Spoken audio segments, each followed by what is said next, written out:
Jumped off the porch, now I'm just cool, just cool. I had to change my mood in life when I woke up.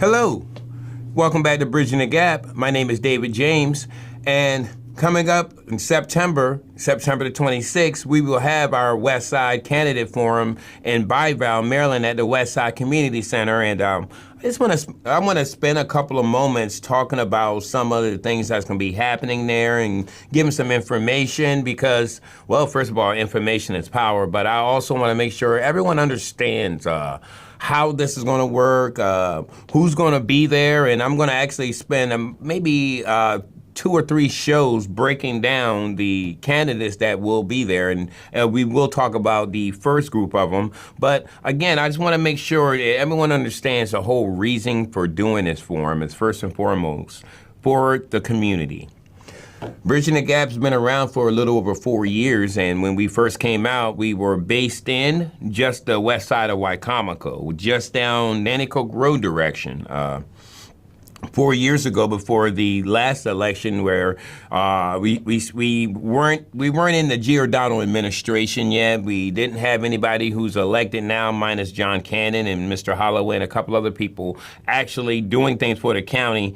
But this was back right before the last big election, at least for executive and the council seat. So when we started it, we did a forum down there at the Westside Firehouse, or the Westside Volunteer Fire Department's firehouse there, and it was a great turnout of people. It was one of the first ones they've had in many years. So since then, we've been able to stay connected to those that are elected, and this right now is going to keep us connected. That's the whole reason for it, is to keep the Westside connected and informed, and those that are elected informed that we do want to have a say-so in what goes on. With that being said, the Westside Forum is going to be something that's going to be for all candidates, okay? There is no inside meaning for why I'm doing this. I'm not doing this to promote a candidate. As a person, do I have my choices? Of course. I try to stay as caught up in local politics as possible, and that's not to try to be something, but it's to help others that may not be as involved to understand that there are things that they need to know. So with that being said, for this candidate forum, not only was it important to get all the candidates and the most I possibly can that affects the District 2 area and the west side of this county, but also make sure that we have the best set of questions that we can have. And here's what we do here with Bridging the Gap. I never want to make it about myself or my wife or anybody who works with Bridging the Gap. Yes, we are involved in what we do. We want to be present, but we want to keep it as community friendly, as community based as possible. So with that being said, I want to talk about those panelists that we actually went through a process of finding, and let it be known that these panelists are not made or not put together to be pawns used to help some candidate. They're definitely not. They're, again, part of the community. So they are taking their time. Nobody's paid, okay? None of us are getting paid for this. Well, we are taking our time to be a part of this because we do want to make a difference. But I also want to say, I want to thank the president of the Salisbury City Council, Ms. April Jackson, for being our official time manager. The time manager is very important there because we have a lot going on that day. We have a lot of information that needs to get out of there. So we need to keep it decent and in order. And sometimes if people are like myself, they can get a little long with it. So she's there to keep that time disciplined and keep it decent and in order, okay? So thank you there, President Jackson. But going on to the panelists. All right, first of all, I want to talk about how we came up with these panelists here, okay? So there's a total of 5 panelists. Okay, and those 5 panelists, what do? Well, they are in charge of coming up with the questions for the candidates, okay? Of course, we want to hear what's the candidates' input or what's their thoughts on different issues, and I wanted to keep this as much not in the hands of me or somebody thinking, well, since he likes this person, he's just going to favor them. I wanted to get it out of my hands and put it in the community. So we went out to the community to get these panelists. All right, so there's, first of all, for District 2, because I do believe that if you're going to be able to, if you are going to ask questions for District 2, you need to be part of District 2 to understand the needs of that area. With that being said, I have 3 members of the District 2 area that will be asking the questions of the county council candidates and the Board of Education candidates. Those people will be, the captain of that would be Miss Jane Reagan. She is a District 2 resident and very involved in local politics here locally. And one thing I can say about Mrs. Reagan is she is a person that likes to give a person a fair opportunity. I think she's a great choice for this. Second would be Miss Cameron Miller, who is actually the chairperson of the Westside Neighborhood Alliance, who dedicates her time along with others down there to give back to the community. And if you're giving back to the community, chances are you're going to want the community to be taken care of elected-wise as well. And the third person from that area also is from District 2 would be Bishop Anthony Dickerson. Man, Bishop Dickerson is not only a bishop of a church, but he's also the executive director of the Christian Shelter. I think these 3 would be great representatives from District 2 to ask the county council seat candidates, the Board of Education. I don't mean to leave out the state delegate candidates from that area to ask them questions concerning that area.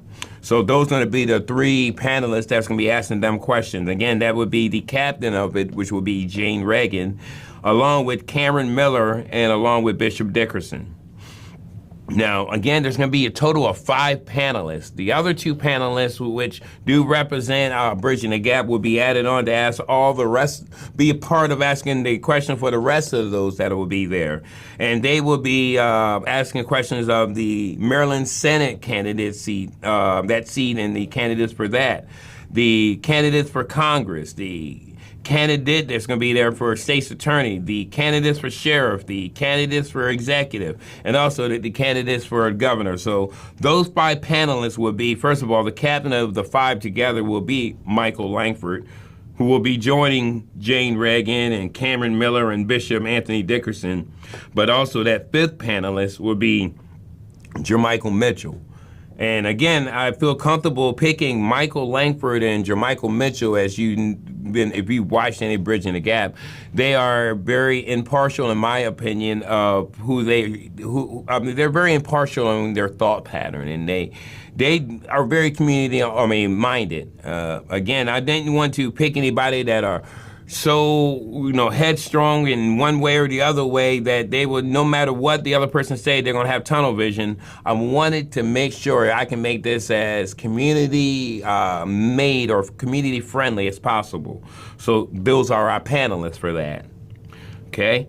Again, we are very much aiming at making sure that the questions that are asked of these candidates are questions that need to be asked in this day and hour. There are issues that are very important to Wycomico County that may not be important to somebody in Montgomery County or somebody in Somerset County or somebody in any of our counties here in Maryland. So it's very important that we get the persons that are from that area to ask these questions, so these candidates will understand that we're not just picking them as a person on the ballot. No, we're picking leaders to represent us.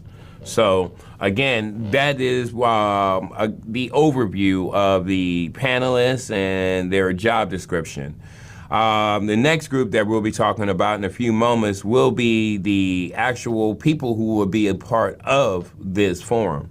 So stay tuned.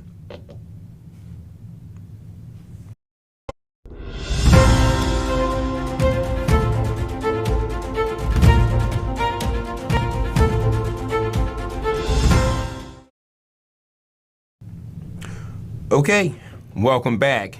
So as we look at the schedule of events for that day, again, there is a lot of information that needs to get out. So let's talk about the schedule of events. We will start up our pre-forum social, and which will include the VFW, which we have scheduled to come out and do present arms and things like that. That will start at about 10:30. During that time, we also have a time of meeting whatever candidates are already here there and just mingling amongst the community. I think that'll be a lot of fun. But the forum officially begins at 11 a.m. At 11:10, we will hear from Gene Malone, who is the sole person that's running for a Board of Education. Gene will then take a few moments, as all candidates. I just want to say this. We want to give all candidates an opportunity to present themselves to the community. We're going to have all candidates take 3 minutes to kind of tell people about themselves. And then after that, there'll be 10 minutes of questions that'll come from our panel. Not only our panel, but also from the floor. So I'm looking forward to hear what Gene Malone, who's already part of the Board of Education now, I'm going to be looking at, I want to hear some of the things that's already going on and things that he wants to continue and things he wants to focus on. If he, well, obviously he's going to be reelected because he doesn't have an opponent, but things he needs to focus on, he's going to focus on this upcoming school year.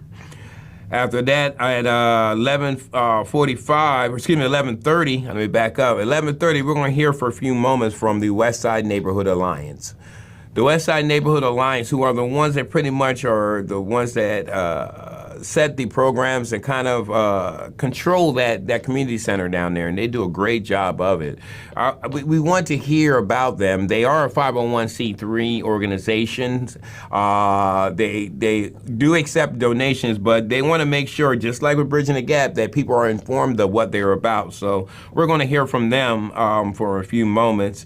And right after that, at 11:45, we will hear from the District 2 County Council candidates. We will hear from Mr. Jim Atkins, who is running for County Council. He's a person that's already been involved with politics for a few, and from what I understand, he does make a lot of the Westside meetings. So it's going to be interesting to hear what his vision is for Wycomico. We also will hear from the incumbent, which it will be James Nguyen, and we'd love to hear some of the highlights of what he has done during his time on council and what he is looking for as his vision going forward for the county.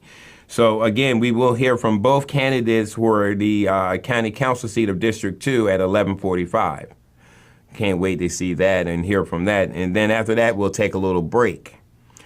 Then we'll come back and we will hear from those that are running for Maryland Senate, which we will talk about in our next setting, but I do want to just go over this schedule here.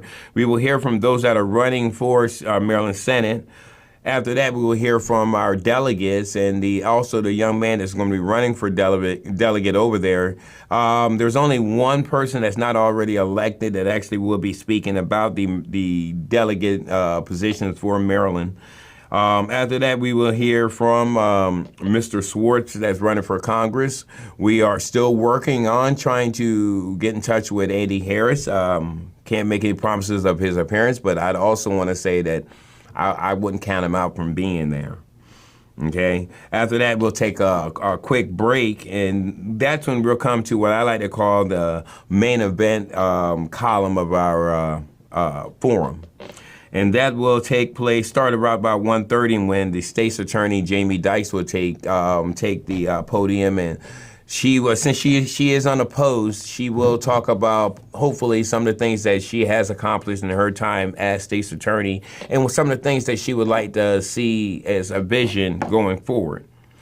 Right after that, we will also hear from we heard from Mrs. Foley that she would not be able to make it unless something changes and she can. If not, we will hear from Sheriff Lewis and his vision and maybe some of his accomplishments within the last 4 years or so. And again, I want to also say there will be, after every section speaks as far as the candidates, there will be 10 minutes of questions that'll come from our panel and also those questions that come from the floor.